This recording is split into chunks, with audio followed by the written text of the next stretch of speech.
প্রভাত বন্ধুরা, live capture চ্যানেলে আপনাদের সবাইকে জানাই স্বাগত। এখন বাজে সকাল 10টা আর আজকে হচ্ছে বৃহস্পতিবার। আর এখন থেকে আমি ভিডিওটা স্টার্ট করছি। যেহেতু বৃহস্পতিবার ঠাকুর ঘরে এসে আর কি পুজো করতে করতেই অনেকটা দেরি হয়ে গেছে, তার আগে আমি সবাইকে ব্রেকফাস্ট দিয়ে দিয়েছি। আর এখন আমি নিচে যাব, নিচে গিয়ে আমার যাবতীয় কাজকর্ম যেগুলো থাকে সেগুলো করব। কিন্তু তার আগে আমাকে পায়রাগুলোকে একটু খেতে দিয়ে যেতে হবে। সকালবেলা আমি পায়রাগুলোকে ছেড়ে দিয়েছি, কিন্তু কিছু খেতে দিইনি আজকে, কারণ টিঙ্কু প্রত্যেকদিন বেলা এসে খেতে দেয়, আর আজকে টিঙ্কু একটু বেরিয়ে গেছে, তাই আমাকে আজকে পায়রাগুলোকে খেতে দিতে হবে। তাই চলুন, আজকে আমার পুজো কমপ্লিট, আপনারা দেখতেই পাচ্ছেন। মাকে সাজিয়ে গুছিয়ে যথেষ্ট ফুল টুল পেয়েছি, দিয়ে সাজিয়ে গুছিয়ে পুজোটা কমপ্লিট করে নিয়েছি। আর এখন যাব পায়রাগুলোকে খেতে দিতে। চলুন, এগুলোকে খেতে দেবো। তার আগে আপনাদের একটা জিনিস দেখাই। টিঙ্কু সেদিনকে গাছে ওষুধ দিয়েছিল, সার দিয়েছিল, দিতে ফুল ফুটছে। গোলাপ ফুলটা দেখেছেন কি সুন্দর ফুটেছে, আর এইটা একটা ফুটেছে। হালকা তো, মাথা ভারী, জোরে খুব হাওয়া দিচ্ছে, তাই নুইয়ে পড়েছে। আর একটা দেখবেন জবা গাছে ওষুধ দিয়েছিল, কি সুন্দর লাগছে দেখুন। দাঁড়ান দেখাই, জবা ফুলটা শুধু একবার দেখুন, ব্যাপক দেখতে না।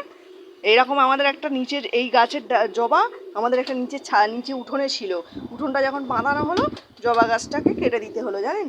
তারই ডাল কেটে এখানে বসানো হয়েছে ছাদেতে, টবেতে।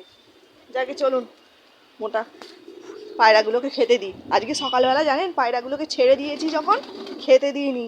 এখন দেখছেন সব কেমন তীর্থের কাকের মতন বসে আছে। সব বসে থাক, ইচ্ছা করে দিইনি আমি, দিয়ে দেবো তো সব খেয়ে নেবে, আবার টিঙ্কু খেতে দেবে, তখন আবার দিতে হবে। তাই এখন চলুন আগে ওদেরকে খেতে দিই। জলটা শুধু পাল্টে দিয়ে গিয়েছিলাম, দেখুন জলটাতে চান করে ভর্তি করে নিয়েছি। কারণ আগে গম সব ঢোকাই একটা একটা করে। কি অবস্থা দেখুন, গমের দাম খুলে রেখে দিচ্ছে, বাপ রে বাপ।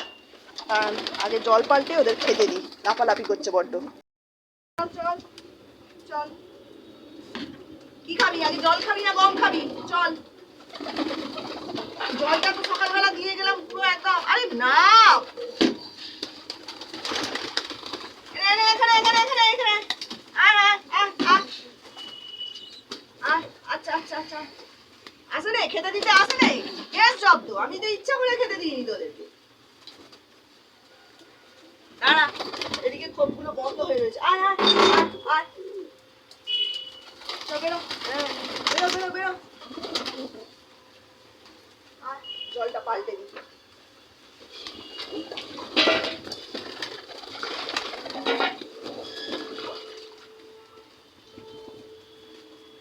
খাবার আগে চান করে নিয়েছে আগে। অন্যদিন খায় আগে, চান করে পরে। আজকে খেয়েছে আগে, এই চান করেছে আগে। নে খা।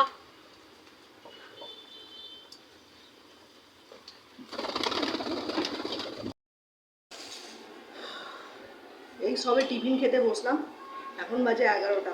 একটু নিচে কাজ ছিল, নিচে গিয়েছিলাম, কাজটা করে এসে এই টিফিন খাচ্ছি। 11টা বাজে। এখন কি রান্না হবে সেটা ঠিক হয়নি, আগে খাই, খিদে প্রচুর খিদে পেয়েছে।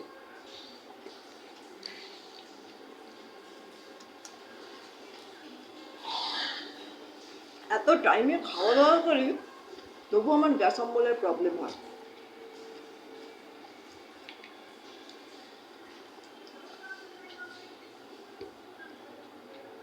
আর আজকে বাইরের ওয়েদারটা কেমন জানেন? হাওয়া, কালকের মতন হাওয়া রয়েছে, কিন্তু প্রচণ্ড গরম। মানে পাহাড় হাওয়া থেকে সরা যাচ্ছে না, এত গরম লাগছে। চলুন আগে টিফিনটা খাই, খুব খিদে পেয়েছে। মুড়ি তরকারি, আমার রোজের টিফিন একই। মুড়ি আমাকে সারাদিনে একবার হলেও সকালবেলা দিতে হবে। সন্ধ্যেবেলা আমি টিফিন খাওয়া ঠিক একটা চলে না, আমার খিদে পায় না, কিন্তু সকালবেলা আমার প্রচুর খিদে পায়, তাই মুড়ি।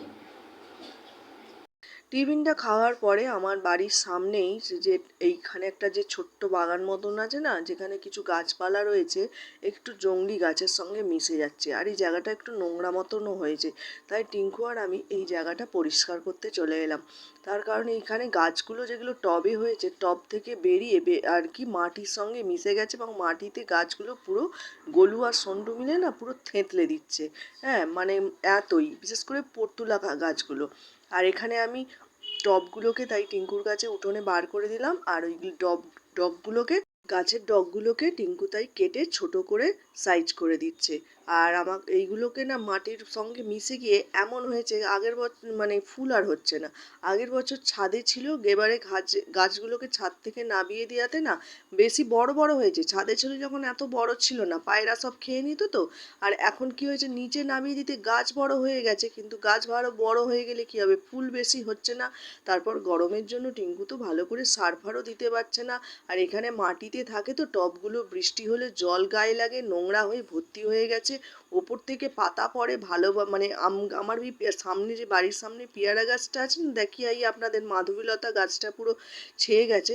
সেই গাছটাতেও পুরো মানে ছায়ার জন্য এখানে গাছগুলোতে না অনেক গাছগুলো রোদও পায় না, আর যার ফলে ভিজে মাটি থাকায় একটা টবের ভেতরে পুরো পিঁপড়ে ভর্তি হয়ে গেছে এই গাছটায়। তাই টিঙ্কু গাছের গোড়াটা একটু গ্যামাক্সিন দিল। আর দেখুন এখানে আমি যে গাছগুলো টুকটাক বসিয়েছি টিঙ্কু সব গুছিয়ে পরিষ্কার করে দিয়ে দিয়েছে। শিউলি গাছটা বসিয়েছিলাম, তার পাশে যে আর একটা পাহাড়ে গাছ ছিল সেটাকে আলাদা করে দিয়েছে। আর আমি যে মাধবীলতা গাছগুলো রজনীগন্ধার টবে বসিয়েছিলাম, টিঙ্কু বলছে কেন যে বসিয়েছিলে গাছগুলো এবার রজনীগন্ধার সঙ্গে এক হয়ে গেছে, কি করবে। আমি বলছি আমি তো বুঝতেই পারিনি যে তো গাছগুলো ধরে যাবে।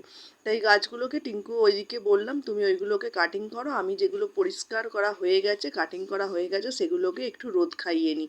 এই জায়গাটাতে উঠোনের এই ধারটাতে রোদ এসেছে, তাই যে সমস্ত গাছগুলো পর্তুলাকা গাছগুলো কাটিং করা কমপ্লিট হয়ে গেছে, পরিষ্কার হয়ে গেছে, সেগুলো একটু রোদে দিয়ে দিলাম। কারণ ওই জায়গাটাতে যেখানে গাছগুলো থাকে পেয়ারা গাছের ছাওয়াতে গাছগুলোতে সেরকমভাবে ভালো রোদ পায় না। এই দেখুন এইগুলোকে এখন আমি এই দিকে বার করে দিয়েছি, টিঙ্কু এইগুলোকে রজনীগন্ধার গাছগুলোর মানে পাতাগুলোকে কাটিং করে দেবে, দিলে এগুলোকেও একটু রোদ্দুরে ওই দিকটা করে দিয়ে আসবো। টিঙ্কু অনেকক্ষণ ধরে কাজ করছে আর হাঁপিয়ে গেছে তো। আর সন্টু সন্টু সমানে আমাদের পিছন পিছন ঘুরঘুর ঘুরঘুর করছে। গোলু তো টিঙ্কুর ঘাড়ের ওপর উঠে বসে পড়ছে মাঝে মাঝে, আর সন্টু মাঝে মাঝে আমি যে চটিটা পরে আছি সেই চটিটা কামড়ে ধরে টানা হেজরা করছে। ওই রকম জানেন তো, সব সময় আমার চটি নিয়ে টানাটানি করবে। বাড়িতে সবার জুতো থাকলেও টানাটানি করবে না, শুধু আমার জুতো নিয়ে ছোটাছুটি করবে। আমার জুতোগুলোকেই ও শুধু ছিঁড়ে দেয়, জানেন তো, কি বলবো দুঃখের কথা। যাকে চলুন এইগুলোকে সব পরিষ্কার করে আর একটু রোদে দিই, বেলা তো অনেক হচ্ছে, তারপর রান্না বান্নার জোগাড় করতে হবে। আর হাওয়া দিচ্ছে বাইরে কেমন দেখছেন, বললাম না সকালে হাওয়া প্রচুর কিন্তু গরমও আছে। হাওয়াটা যখনই থেমে যাচ্ছে পিরপির করে ঘাম দিচ্ছে। দেখুন গাছগুলোকে সব রোদে দিয়ে দিয়েছি, কাটিং করে পরিষ্কার করে একটু রোদ খাইয়ে নেবো, তারপরে বেলাতে ওই দিকে সরিয়ে দেবো। আর এদিকে তারপরে হঠাৎ মনে হলো গাছে 3টে পেয়ারা হয়েছে, টিঙ্কুকে বললাম পাড়তে। তিনটে তিনটে নয় 4টে না 5টা হয়েছে, দুটো তিনটে পাড়া দেখা যাচ্ছে, আপনাদেরকে আমি হয়তো ভালো করে ক্যামেরায় দেখাতে পারলাম না। তিনটে পাড়া গেছে, আর বাকিগুলোকে পাড়া যায়নি। টিঙ্কু বললো ওগুলো কাঁচা আছে, পরে পারবে।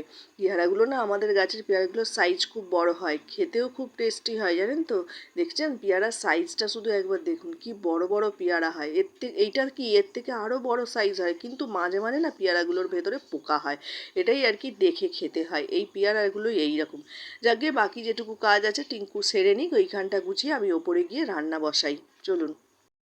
নিচে থেকে এসে রান্নার জোগাড়টা করে নিয়েছি। রান্না আজকে হচ্ছে মুসুর ডাল, আলু সেদ্ধ, ঢ্যাঁড়স ভাজা আর ডিম ভাজা।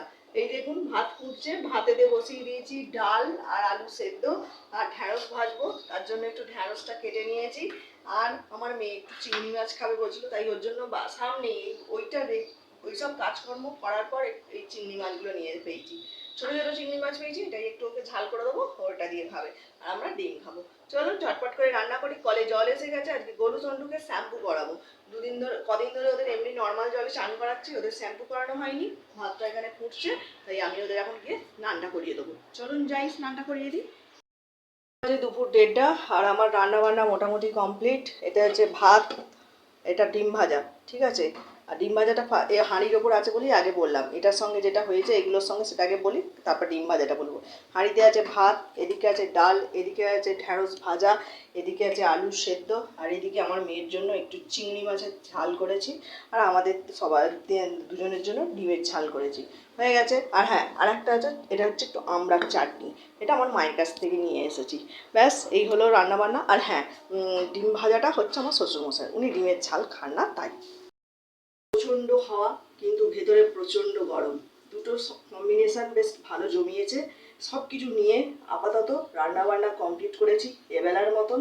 তাই ভিডিওটাও আজকে আমি এখনকার মতো শেষ করছি। ভিডিওটা ভালো লাগলে লাইক, কমেন্ট এবং শেয়ার করবেন, আর সাবস্ক্রাইব করতে একদমই ভুলবেন না। সবাই ভালো থাকবেন, সুস্থ থাকবেন, আমার ভিডিও দেখতে থাকবেন। আজকের মতন টাটা।